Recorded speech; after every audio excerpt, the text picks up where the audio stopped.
വലത്തെ കയ്യിലുള്ളത് ഖുർആനാണ്, വലത്തെ കയ്യിലുള്ളത് ഖുർആനാണെന്ന് ഖുർആൻ പണ്ഡിതന്മാര് പറയുന്നു. ഖുർആനായിട്ട് എത്ര ബന്ധം വേണം?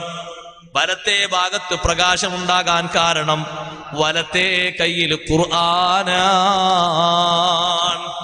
അതിന് ഖുർആനോട് എത്ര ബന്ധം വേണം സഹോദരങ്ങളെ? അള്ളാഹു നമുക്ക് ബന്ധമേറ്റി തരട്ടെ. ഞാൻ പലപ്പോഴും ആവർത്തിച്ചു പറഞ്ഞിട്ടുണ്ട് ഇമാം നബി റളിയല്ലാഹുവിന്റെ വാക്ക്. ഇന്നും ഞാനത് ആവർത്തിച്ചു പറയുന്നു. ഇമാം നബി തങ്ങൾ പറഞ്ഞൊരു മുസ്ലിമായ മനുഷ്യന് ഖുർആനോടുള്ള ബന്ധം ഒരൊറ്റ ദിവസവും വിടാത്ത ബന്ധമാകണം. മുസ്ഹഫിനോട് ബന്ധമില്ലാത്തൊരു ദിവസം വിശ്വാസിക്ക് പറ്റില്ല.